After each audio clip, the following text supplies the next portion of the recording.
লক্ষ্য পঞ্চায়ত নিৰ্বাচন আগন্তুক পঞ্চায়ত নিৰ্বাচনৰ বাবে টঙালি বান্ধিছে কংগ্ৰেছে বৰপেটাৰ পাকা বেতবাৰী সমষ্টিৰ অন্তৰ্গত বিভিন্ন পঞ্চায়ত জিলা পৰিষদৰ দখলৰ যুঁজা কংগ্ৰেছৰ পঞ্চায়ত নিৰ্বাচন উপলক্ষে কংগ্ৰেছ দলক অধিক শক্তিশালী কৰিবলৈ উঠি পৰি লাগিছে দলীয় নেতাকৰ্মীয়ে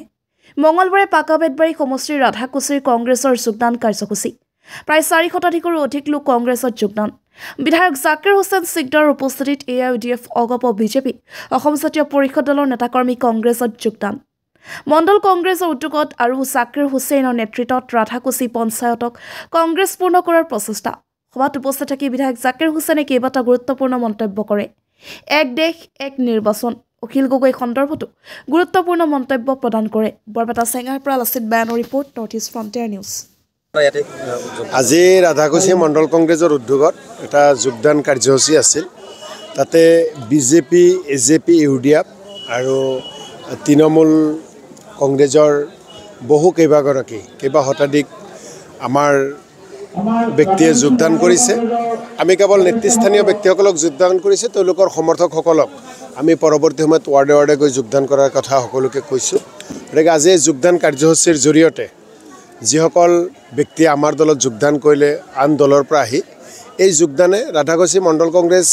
কুমুটি বা ৰাধাকুছি গাঁও পঞ্চায়তত আমাৰ দলৰ স্থিতি আগৰ পৰাই শক্তিশালী আজিৰ পৰা আৰু অধিক শক্তিশালী হ'ল আৰু আমি আশা কৰিছোঁ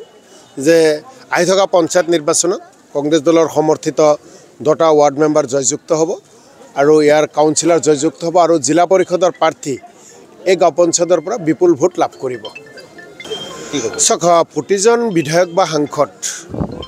তেওঁলোকৰ দায়িত্ব আৰু কৰ্তব্য হ'ল যেতিয়া বিধানসভা আৰু লোকসভা চলে বিধানসভা আৰু লোকসভা অধিৱেশনত বিভিন্ন কাৰ্যসূচীত উপস্থিত থকাটো আৰু গুৰুত্বপূৰ্ণ কাৰ্যসূচীত অনুপস্থিতে সেই প্ৰতিনিধিজন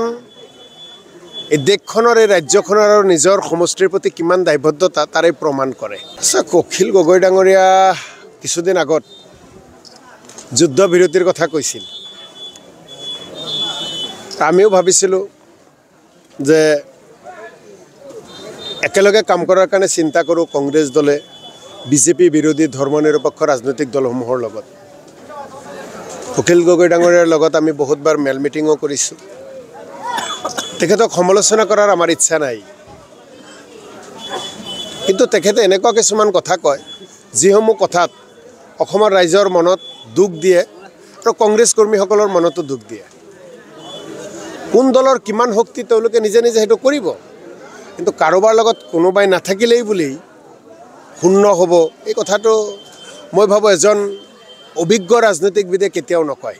আপোনালোকে আজি দেখা পাইছে ইমান বিশাল এটা জনসমাগম আজিৰ এই যোগদান কাৰ্যসূচীত হৈছে বিশেষকৈ ৰাধাকুছি মণ্ডল কংগ্ৰেছ কমিটিৰ উদ্যোগত আমি সকলো ৰাইজৰ ওচৰত ওলাই গৈছোঁ ৰাইজৰ লগত কথা পাতিছোঁ যেতিয়া যে কংগ্ৰেছৰ পক্ষত আহিবলৈ আৰু বৰ্তমানৰ দেশৰ যি পৰিস্থিতি এই পৰিস্থিতি সাপেক্ষে তেওঁলোকে আমাৰ অসম প্ৰদেশ কংগ্ৰেছ কমিটিৰ সন্মানীয়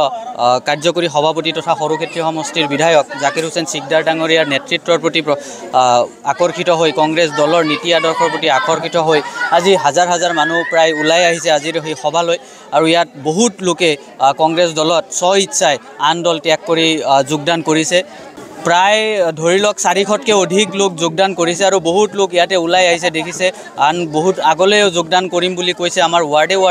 ইয়াৰ পিছত যোগদান কাৰ্যসূচী চলিব ধৰি লওক ৰাধাকুছি পঞ্চায়ত আমাৰ আজিৰ সভাৰ পৰা যিটো অনুমান হৈছে পঞ্চায়তত আন দল নাথাকে বুলি মোৰ অনুমান হৈছে প্ৰায় 99% ভোট 26ৰ বিধানসভা সমষ্টি